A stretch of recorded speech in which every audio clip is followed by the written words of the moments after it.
나같이 예, 솔로몬의 야가입니다. 솔로몬의 야가. 잠깐 기도합시다. 먼저 2장 16절 한 절 요절 말씀 읽고 솔로몬의 노래 2장 16절 한 절 읽고 시작합시다. 같이 읽습니다. 나의 사랑이가 내 것이며 나는 그분의 것이라. 그분은 백합 가운데서 양떼를 먹이시는도다. 기도합시다. 위대한 유골과 인주하는 감사합니다. 함께 여기 도우시고 놀려보셔서 오늘도 주의 말씀을 은혜로고 복되게 허락해 주시고 이제 주의 첫날 함께 모는 혼들에게 또 은혜를 더해 주셔서 성령을 충만케 하시고 또 주의 말씀이 마음속에 풍부히 가도록 하셔서 시와 찬송가와 또 노래로 주를 찬양할 수 있도록 해주시길 간구합니다. 전나인 주 하나님께서 지혜와 지식의 보화가 그 안에 충만히 가는데 그대로 저희 속에 전달해 주십시오. 감사드리며 주의 성기도합니다. 아멘. 예. 오늘부터 우리는 노래들 중에 노래, 노래들 중에 노래라고 불리는 솔로몬의 노래를 공부하겠습니다. 솔로몬의 노래의 저자는 책 제목 그대로 솔로몬입니다. 솔로몬의 노래니까 솔로몬이죠. 책의 저자가 솔로몬이라는 사실은 글자만 읽을 줄 알면 알 수 있습니다. 성경을 믿지 않는 신학자들에게는 이것이 언제나 알기 어려운 문제입니다. 이 책은 시가서의 백미로 8장으로 되어 있고 117절, 117절 있고 영어 킹제임 성경으로는 2658단어로 되어 있습니다. 솔로몬의 노래에서 볼 수 있는 예수 그리스도에 관한 독특한 표현은 이 샤론의 장미, 골짜기의 백합화, 가장 뛰어나신 분, 이 세 마디, 특히 샤론의 장미, 골짜기의 백합이 꽃으로, 예수님을 꽃으로 묘사하고 있습니다. 솔로몬의 노래는 꽃피는 봄철처럼 풍부한 은유법과 이 동양적 상상력으로 솔로몬과 술람미 여인간의 사랑을 노래한 겁니다. 요거는 약간 견해가 엇갈리는 부분입니다. 솔로몬과 술람미 여인의 노래, 여기에 이제 가장 정통적인, 지금도 이제 유대인들이나 우리 성경을 믿는 대부분의 신자들이 이렇게 해석합니다. 솔로몬은 잠언과 전도서, 솔로몬의 노래 이렇게 세 권을 구약 성경에 세 권을 기록을 했는데 책의 내용이나 성격이 그의 인생과 좀 절묘하게 겹칩니다. 솔로몬의 인생을 이 3단계로 나눠 보면 솔로몬의 노래는 그의 생애 초기에 주님으로부터 지혜를 받아서 매우 겸손했던 시기에 쓰인 겁니다. 이후에 인생의 좀 성숙기, 완숙기를 거쳐서 잠언을 정리했고 말년의 인생의 그 허물을 깊이 경험하면서 전도서를 기록했습니다. 솔로몬의 아가는 유대 사회에서도 30세 이상의 결혼한 성인만 읽을 수 있게 했는데 이는 남녀의 관계에 대한 이 적나라한 기록 때문입니다. 일찍이 유대인들은 솔로몬의 아가를 이 성경의 지성소, 성경 가운데서도 지성소에 해당하는 가장 깊은 의미를 지닌 책으로 평가를 했습니다. 이 책은 발언자가 누구인지 헷갈린 것이 좀 있고 상징과 은유로 표현된 것이 많아서 영적인 분별력이 많이 요구되는 책입니다.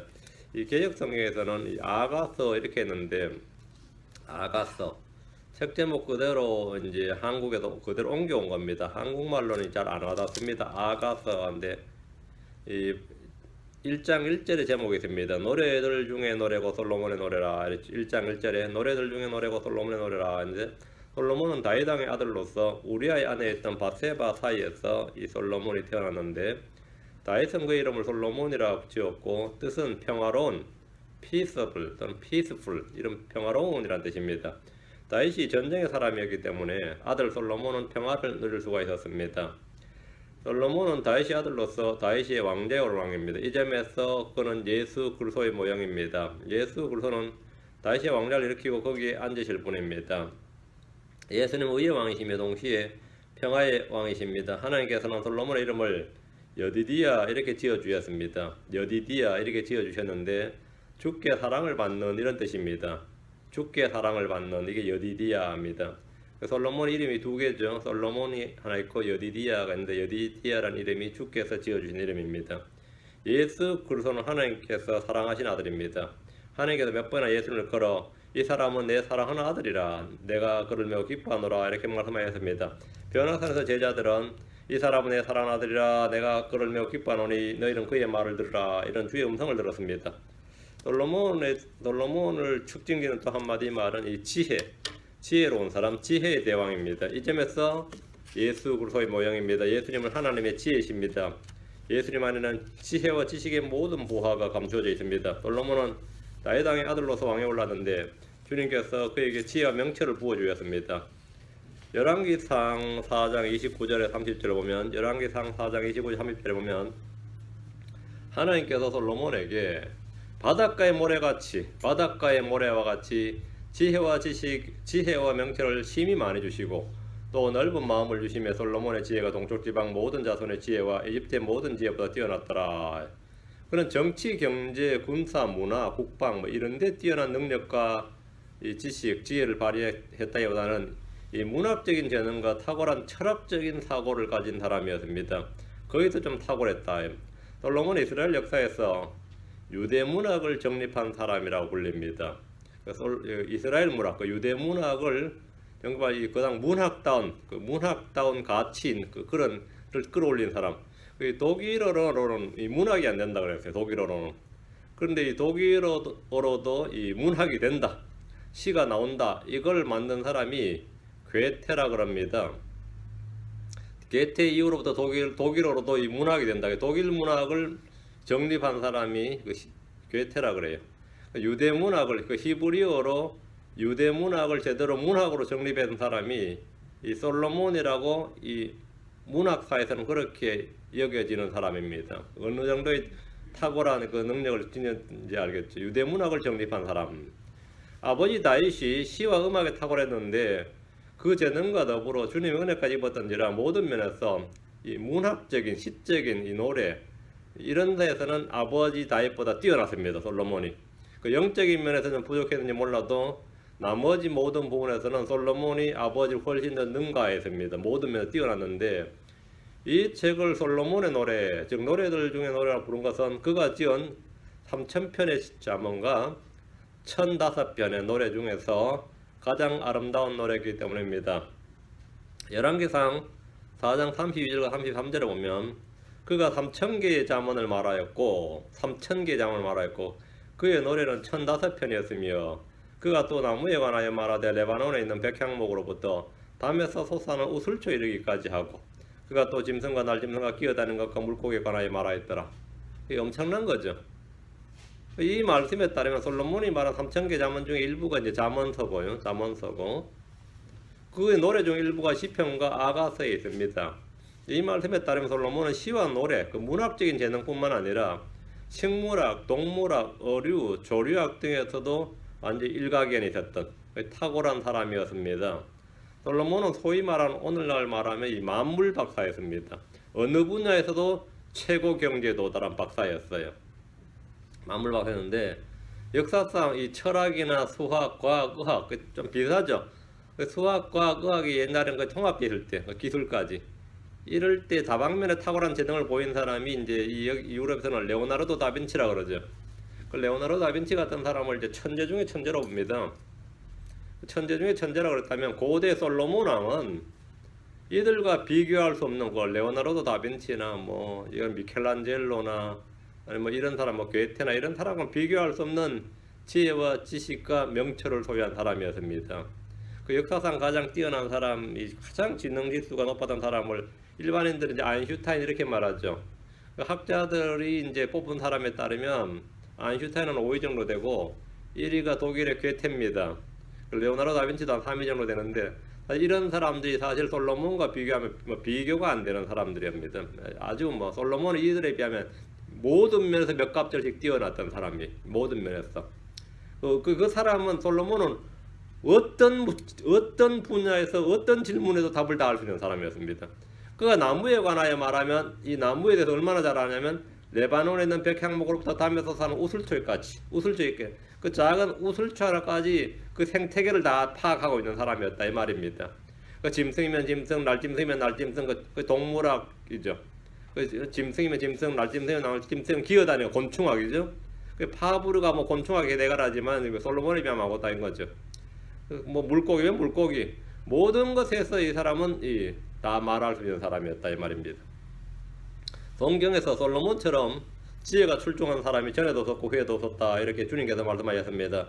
열왕기상 3장 12절에 보라 내가 내 말대로 행하였느니라 보라 내가 내게 지혜롭고 깨닫는 마음을 주었은즉 너 이전에도 너와 같은 자가 없었거니와 너 이후에도 너와 같은 자가 일어나지 아니하리라. 그 전무후무한 존재였단 말입니다. 솔로몬은 왕이면서 문학가였고 음악가였고 과학자였으며 철학자였습니다. 그 근대음악의 어머니라고 불리는 핸델이 119개의 교향곡을 썼습니다. 그는 평생 동안 아주 작은 이 작곡까지 다 합치면 이 핸델이 남긴 모든 작곡이 1536편이라 그럽니다. 솔로몬은 핸델처럼 평생 음악 한 가지만 전념한 사람이 아니었는데 40년 동안 왕으로 통치하면서 지은 노래가 1005편이었습니다. 천재 중에 천재였죠. 솔로몬은 성전의 건축자였습니다. 그는 7년에 걸쳐 주의 성전을 건축했는데 이는 천년왕국의 성전을 건축하실 예수 그리스도의 모형입니다. 예수님은 주의 집을 건축하는 건축자십니다. 우리는 살아있는 돌들로서 영적인 집으로 건축되고 있습니다. 예수님은 교회의 머리시고 기초이십니다. 동시에 주님은 성전의 건축자십니다. 천년왕국 때 이스라엘에는 에스겔서에 나오는 성전이 문자 그대로 건축이 됩니다. 건축이 돼요. 그리고 도시가 건축되는데 히브리서 11장 10절에 이는 그가 기초들이 있는 한 도시를 바라기 때문이라. 그것의 건축자와 만드신 분은 하나님이시니라. 그것의 건축자와 만드신 분은 하나님이시니라. 천년왕국 때 주께서 거기 계신다. 이 예루살렘의 건축자가 누구라고요? 예, 하나님, 예수 그리스도다 이 말입니다.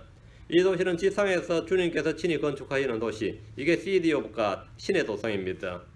하늘의 새 예루살렘이 아니라 이 땅에 주님이 거하시는 도시로 신의 도성입니다. 베전서 2장 5절에 너희도 살아있는 돌들로서 영적 집으로 건축되고 예수를 통해 하나님께서 받으실 만한 영적 희생물 드리는 거룩한 제사장이 되었도다. 이 집은 영적인 건물로서 교회입니다. 주님은 건축자시다. 솔로몬은 바로 건축자였습니다. 솔로몬은 다윗의 확실한 긍휼을 입었습니다. 하나님은 다윗에게 베푼 확실한 긍휼을 다윗 혼자뿐 아니라 다윗 후손, 다윗 후대에게도 베푸실 것을 약속하였습니다. 이사야 55장 3절에 너희는 귀를 기울이고 내게로 나와 들으라. 그리하면 너희 혼에 살리라. 내가 너희와 영존한 언약을 맺으니 곧 다윗에게 베푼 확실한 긍휼이니라. 다윗에게 베푼 확실한 긍휼이니라. 이것이 영존한 언약이다. 영존한 언약. 이걸 베풀겠다 했는데 주님은 솔로몬에 대해서 말하기를 사무엘하 7장 15절에 그러나 내가 내 앞에서 물리친 사울에게서 내 긍휼을 빼앗은 것 같이 그에게서 거의 떠나게 하지는 아니하리라. 긍휼을 빼앗지 않는다. 이게 뭐라고요? 확실한 긍휼입니다. 다윗에게 베푼 확실한 긍휼은 율법에서 말한 살인, 간음 뭐 이런 거 있죠. 율법에서 반드시 죽일지니라 하고 말한 그 범죄들, 그 희생물이 따로 속죄 희생물이 없는 그런 범죄들에 대해서 주님이 그 죄를 사해주고 긍휼을 베푸시는 그것을 다윗이 확실한 긍휼이라 그런다. 그리고 그들이 잘못했다 해서 그냥 왕자를 사울에서처럼 뺏은 것처럼 확 뺏어버리면 그건 율법대로 한 거죠. 근데 다윗에게 베푼 확실한 긍휼은 솔로몬이 우상을 숭배했어요. 그 우상을 숭배하고 이게 뭐 말년이 이게 완전 개판이었습니다. 그런데 주님께서 사울에서 왕자를 빼앗듯이 확 빼앗아버린 게 아니라 그냥 계속 놔뒀다 이 말이에요. 이게 뭐냐면 확실한 긍휼입니다. 확실한 긍휼. 솔로몬은 다윗이 확실한 긍휼을 입었는데 주님께서는 내가 너희와 영존한 언약을 맺으리니 곧 다윗에게 베푼 확실한 긍휼이니라 이랬습니다. 이것을 바로 솔로몬에게서 적용을 했습니다. 다윗이 그걸 받았는데 그 긍휼이 그 후대에게도 적용이 되었습니다. 솔로몬은 말년에 주의 거듭된 경고를 무시하고 우상 숭배로 빠져들었지만 여전히 왕자에 앉았습니다. 주님은 사울이 범죄했을 때 그에게서 왕위를 빼앗으셨습니다. 그리고 그의 집은 몰락을 했어요. 다윗이 범죄했을 때, 솔로몬이 범죄했을 때 주님은 그들에게 긍휼을 베푸셨습니다. 왜 이렇게 차별하죠? 예. 그 전까지는 다윗에게 베푼 확실한 긍휼이 없었던 겁니다. 우리 크리스천들은 모두 다윗에게 베푼 확실한 긍휼을 입은 사람들입니다. 모든 크리스천들은 다윗에게 베푼 확실한 긍휼, sure mercy of David, 다윗에게 베푼 확실한 긍휼을 받은 사람들입니다. 신약의 크리스천들이 모두 이 긍휼을 받았기 때문에 구약의 여러 사람들과 달리 범죄했을 때 뭐 땅이 갈라진다든가 뭐 문둥병 걸린다든가 그냥 뭐 불이 내린다든가 뭐 죽임을 당한다든가 이렇게 되지 않고 그냥 지금 이렇게 사는 겁니다. 그래서 매주 교회 나오는 거지. 안 그러면 지난주에 갔어. 뭐 이랬겠죠. 많은 크리스천들이죠. 왜 번주 안 나지? 갔어. 지난주에 그냥 땅이 갈라졌어. 자는데 땅이 갈라졌어. 하나도 불이 내려버렸어. 뭐. 이래버리면 어떻게 돼요? 확 나겠죠. 아니면 뭐 역병이 그 집에 돌아버렸다네 뭐. 이렇게 됐으면 뭐 아마 뭐 지금 뭐 어느 교회도 부흥 못 할 겁니다. 뭐 몇만 명 있는 교회 그 다음 주에 그냥 뭐 몇 명밖에 안 나올 수가 있어요. 근데 모든 크리스천들이 범죄했을 때 징계를 받지만 구원이 취소되거나 잃어버리지 않습니다. 사도행전 13장 34절입니다. 사도행전 13장 34절.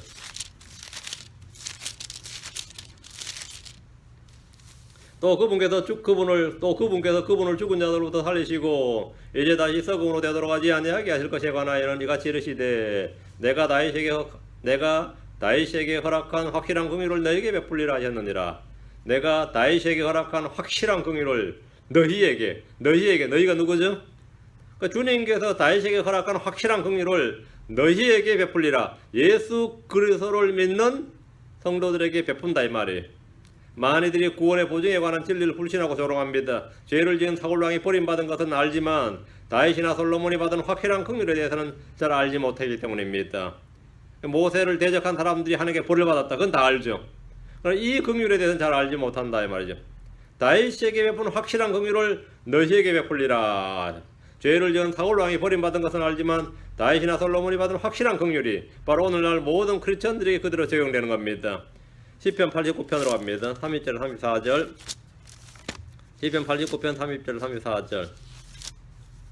만일 그의 자손들이 내 법을 버리고 내 판단의 법단에서 걷지 아니하며 내 법규들을 깨뜨리고 내 명령을 지키지 아니하면 다 죽여버려. 그러는 거죠. 다 지옥 보내버려. 그건 아니겠죠.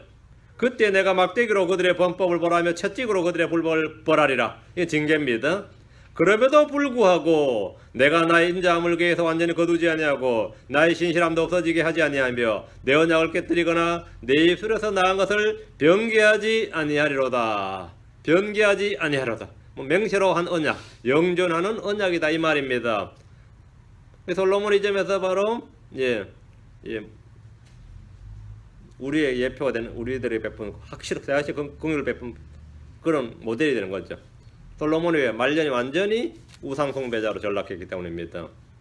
솔로몬은 이방 여인을 신부로 뒀습니다. 솔로몬은 이방 여인을 신부로 뒀습니다. 예수 그리스도 역시 이방인을 신부로, 교회가 이방인들이죠. 이방인을 신부로 씁니다.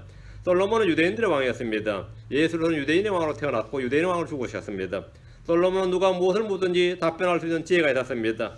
예수님은 누구의 질문에도 모두 답변할 수 있으셨습니다. 아무도 예수님을 말로 시험해서 이길 수가 없었고 그분을 올무에 걸 수 없었습니다. 예수님은 언제든지 항상 진리로 답변해 주셨습니다.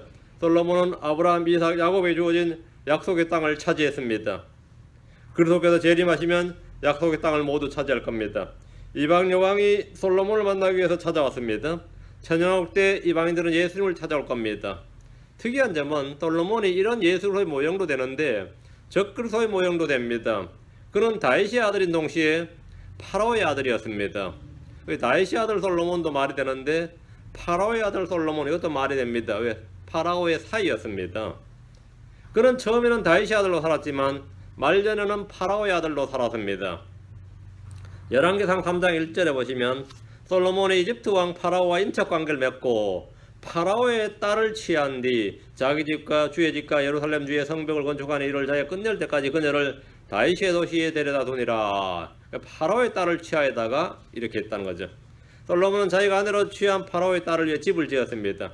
처음에 솔로몬은 주를 사랑하고 자기 아버지 다윗의 법궤 안에서 걸었습니다. 주께 사랑받고 사랑하던 시절 그가 지은 노래가 바로 솔로몬 노래입니다. 그러나 세월이 흐르자 그는 이방 여인들을 사랑했습니다. 열왕기상 11장으로 갑니다. 열왕기상 11장 1절 2절. 열왕기상 11장 1절 2절입니다.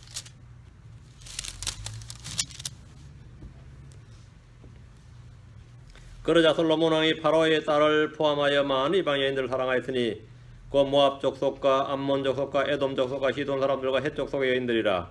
그 민족들에 관하여 주께서 이스라엘 자손에게 이르시되 너는 그들에게 들어가지 말며 그들도 너희에게로 들어오지 못하게 하라. 그들이 반드시 너희 마음을 돌려 자기들의 신들을 따르게 하리라 하셨으나 주님은 이렇게 말씀을 해주고 경고를 해주셨어요. 솔로몬이 사랑에 빠져 이들에게 굳게 붙었더라. 솔로몬이 이걸 사랑이라 그러죠. 솔로몬이 사랑에 빠져 이들에게 굳게 붙었더라. 주님께서 말씀하셔도 안 된다, 안 됐던 거죠. 주께서 말씀하신 것에 대해서 안 돼요. 주님께서 몇 번이나 경고를 하셨습니다.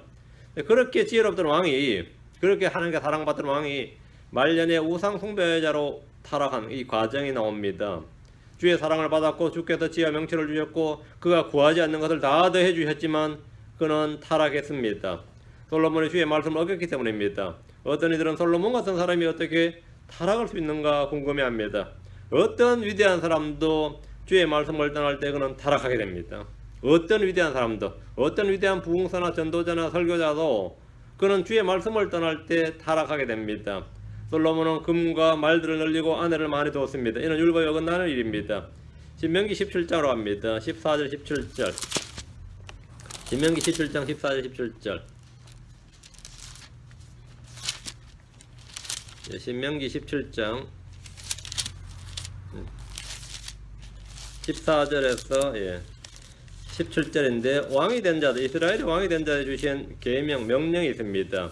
내가 주 내 하나님께서 내게 주시는 땅에 이르러 그 땅을 소유하여 그 안에 거할 때 이르기를 나도 내 주변의 모든 민족들 같이 나를 다스릴 왕을 세우리라 하거든 반드시 주 내 하나님께서 택하실 자를 너를 다스릴 왕으로 세울지니. 주님께서 이 말씀하신 것은 나중 이제 예언이죠.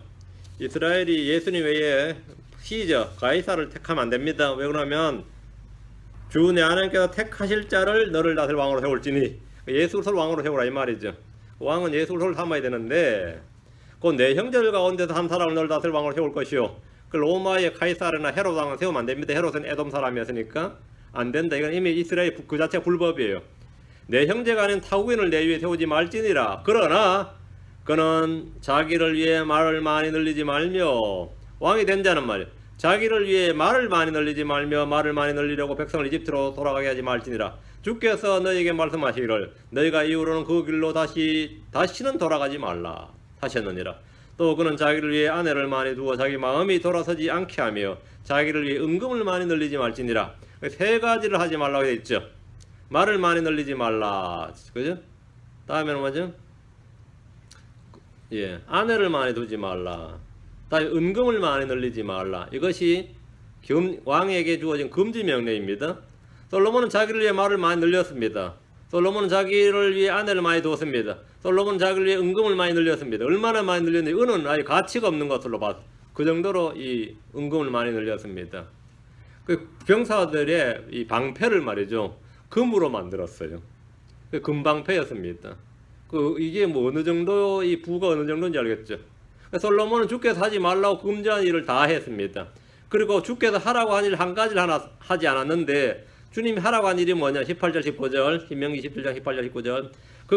그가 자기 왕국의 왕대에 앉거든 그는 자기를 위해 레위 사람 제사장들 앞에 있는 그것에서 이 율법을 채우란 것 필사하여 평생토록 자기 곁에 두고 그 안에 것을 읽어서 주 자기 하나님 두려워하기를 배우며 이 율법의 모든 말과 이 법규를 지키고 행할 것이니라.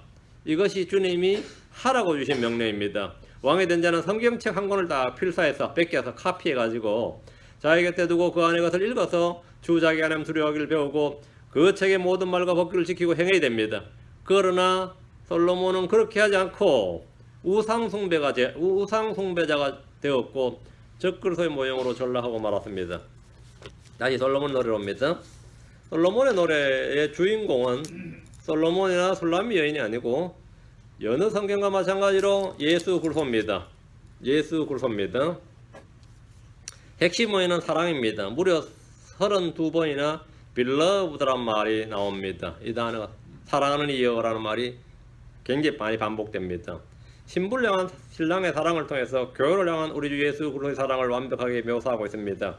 유대인들을 향해 적용하자면 이스라엘의 남은 자들을 향한 하나님의 사랑에 적용할 수 있습니다.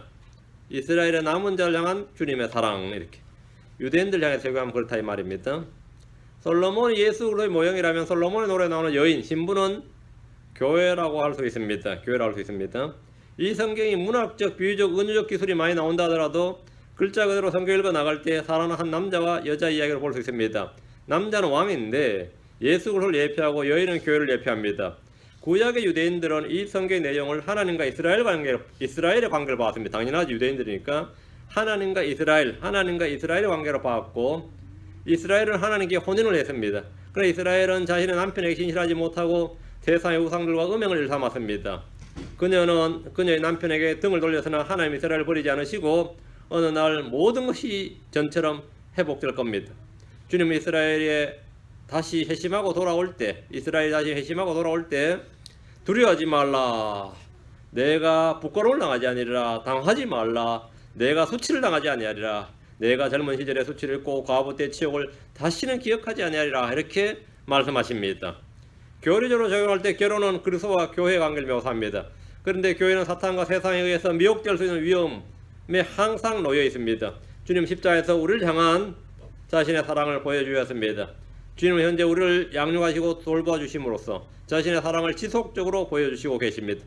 앞으로는 우리를 영광 가운데서 영접하시고 자신이 받을 영광의 상속을 함께 나누어 주심으로 우리를 향한 사랑을 나타내 보여주실 겁니다. 솔로몬의 노래에서 나오는 결혼식은 장차에 설 어린 양의 혼인잔치입니다. 아가서 6장 8절에서 9절입니다. 솔로몬의 아가 6장 8절 9절 왕비가 60명이요 후궁이 80명이며 처녀는 수도 없이 많으나 이것은 이 솔로몬이 직접 경험한 거죠. 왕비가 60명이요 후궁이 80명이며 처녀는 수도 없이 많으나 나의 비둘기 나의 더럽혀지지 아니한 자는 오직 하나뿐이로구나. 그녀는 그녀의 어머니의 유일한 자요 그녀를 낳은 여인이 가장 귀중히 여기는 자로구나. 딸들이 그녀를 보고 축복하였으니 참으로 왕비들과 후궁들도 그녀를 칭찬하였도다. 왕비가 있고 후궁들이 있고 처녀는 수도 없이 많지만 신부는 오직 하나라 이렇게 말합니다. 신부는 오직 하나다. 예수의 신부는 교회인데 언제나 하나입니다. 단수로 한 처녀입니다. 구약에서 수도 없이 많다고 말한 처녀들은 신약에서는 14만 4천 명이라고 구체적으로 그 수가 나옵니다. 복음서에는 신랑을 기다리는 처녀들 10명이 나옵니다. 신랑을 맞으러 간 처녀들은 신랑과 결혼하기 위해서 밖으로 나간 사람들이 아니고 신랑을 맞으러 나간 신부의 친구들, 들러리들입니다. 신부는 등을 들고 나가지 않습니다. 집에서 기다리지. 열처녀는 신부가 될 수가 없습니다. 오늘 많은 교회들에서 신부인 처녀와 신부의 친구들이 이 처녀들, 처녀와 처녀들이죠. 이걸 구분하지 못한 채 설교하고 가르치는 예를 흔히 볼 수 있는데 우리는 어리석은 열처녀가 되어서는 안 된다 이런 식으로 막 설교를 하는데 우리는 열처녀에 해당될 수가 없죠. 우리는 신부니까. 문을 닫으면 내일 못 들어온다 그러고 결혼 못한 이거는 아예 설교 자체가 틀려먹은 거예요. 이거 완전 헛소리고요. 이거 완전 헛소리입니다. 어리석은 처녀든 지혜로운 처녀든 처녀들에는 교회는 처녀들에 해당되지 않습니다. 그 주님께서 어리석은 처녀를 향해서 내가 너희를 알지 못하노라 하였느니라 이렇게 말씀하셨는데 이걸 이제 구원 못 받을 수도 있다는 식으로 막 협박하는 데 쓰고 이런 식으로 하면 설교는 돼요. 이게 설교는 됩니다. 설교는 되는데 아닌 거죠. 그냥 아닌 겁니다. 그리스도의 몸에 속한 성도들은 한 몸 한 영에 속하며 정결한 한 처녀입니다. 9절에 보면 지금 9절에 아가서 6장 9절에 오직 하나 유일한 자 가장 귀중히 여기는 한 사람 가장 귀중히 여기는 한 사람이 뭐죠? 초이스 원 이래 됐죠. 초이스 원이에요. 그러니까 원. 이 한 절에 세 번이나 뭐라 나오죠? 원이 나온다면. 교회는 한 몸입니다. 교회는 한 처녀입니다. 고린도서 11장 2절에 내가 하나님께 속한 질투로 너희에 대하여 질투하노니 이는 내가 너희를 순결한 한 처녀로 그리스도께 드리기 위해 한 남편에게 너희를 정혼시켰기 때문이라. 이게 교회입니다. 한 처녀. 우리가 이 책을 통해 배울 수 있는 가장 중요한 교훈은 그리스도와 그리스도인의 깊이 있는 사랑의 교제입니다. 남녀가 결혼하면 그들의 모든 것이 서로에게 속하듯이 그리스도인의 삶 역시 그렇습니다. 우리 몸도 그리스도께 속합니다. 우리는 주님의 사랑을 받아들여서 구원받았습니다. 구원에 대한 화답이 바로 몸과 마음을 주님께 드리는 헌신입니다. 우리의 영혼이 이미 그리스도와 함께 결혼한 영적 부부관계입니다. 고린도전서 6장 17절에 그러나 주와 결합하는 자는 한 영이니라. 한 영이다. 우리의 몸 역시 가벼이 다루서는 안 됩니다. 성령께서 우리 안에 거하시며 성전으로 삼으셨기 때문입니다. 고린도전서 6장 19절에서 20절에 도대체 무슨 말이냐 너희 몸이 너희가 하나님께서 받은 바 너희 안에 계신 성령님의 전인 줄을 너희가 알지 못하느냐. 너희는 너희 자신의 것이 아니니 주께서 값을 치르고 너희를 사셨느니라. 그런즉 하나님의 것인 너희 몸과 너희 영으로 하나님께 영광을 돌리라. 결혼에서 가장 중요한 것은 사랑이지만 결혼의 지속은 신실함, faithfulness, 신실함에 있습니다. 지속되려면 신실해야 됩니다. 영적인 가늠은 매우 중대한 것입니다. 솔로몬의 노래는 신부의 영적인 성숙과 사랑의 깊이에 대해서 다루고 있습니다. 솔로몬의 노래가 영적 성장과 성숙을 다룬다 했는데 아가서 2장 16절입니다. 솔로몬의 아가 2장 16절 나의 사랑이는 내 것이며 나는 그분의 것이라 그는 백합 가운데서 양떼를 먹이시는도다. 이것이 사랑의 관계입니다. 서로 관계가 어떻게 되죠? 내 것이며 나의 것이다. 나는 그분의 것이다. 이렇게 이것이 사랑의 관계입니다. 아버지와 예수님의 관계를 말할 때 주님은 내 것은 다 아버지 것이요 아버지 것은 내 것이온데 내가 그들 가운데서 영화롭게 되었나이다. 예수님이 뭐라고요? 아버지 것은 내 것, 내 것은 다 아버지 것. 이렇게. 이것이 상호 소유죠. 이것이 바로 이 사랑의 관계입니다. 내 것이 아버지 것이고 아버지 것은 내 것인데 가장 큰 사랑의 관계입니다. 성경에 따르면 남편의 몸은 아내의 것입니다. 그렇죠? 아내의 몸은 남편의 것입니다. 자, 아가서 6장 3절로 갑니다. 나는 나의 사랑하는 이 것이요 나의 사랑이는 내 것이라 그분은 백합 가운데서 양들을 먹이시는도다. 우리는 주님의 소유입니다.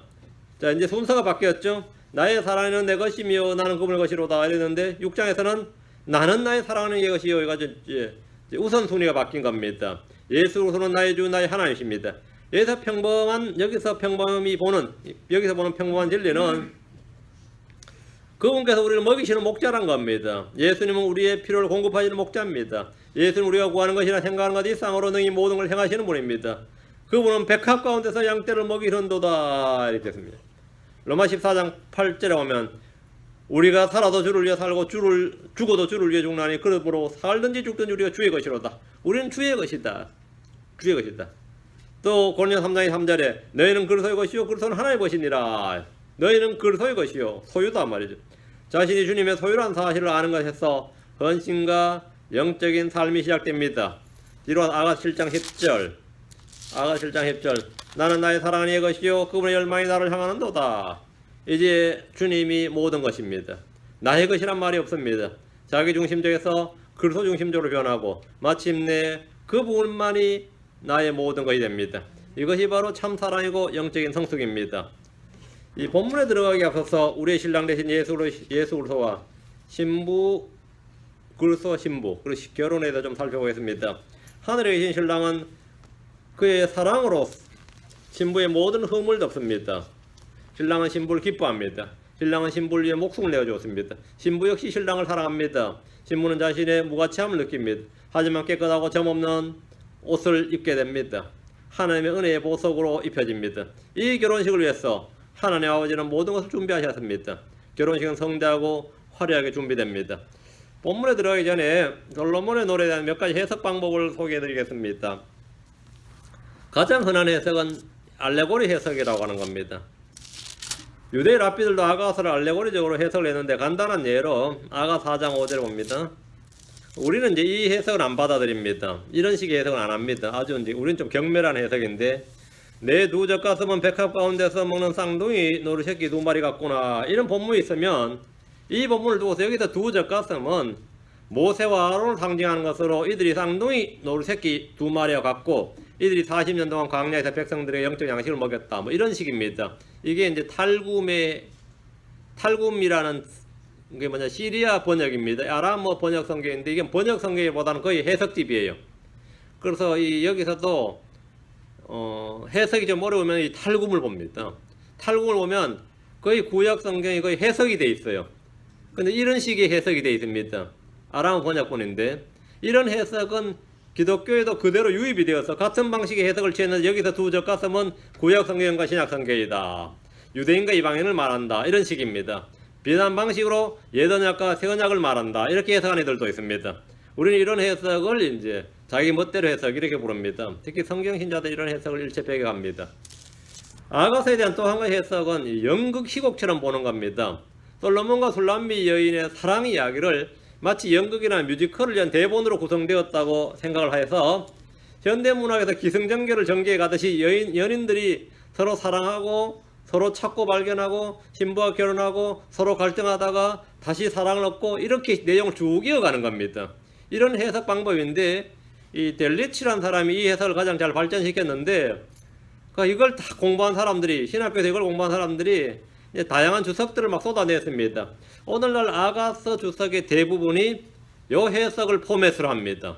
오늘날 침례교도 장르 구분 없이 이 오늘날 소위 아가서 전공은 대부분 다 이 알레고리 해석 아니면 이 해석을 바탕으로 합니다.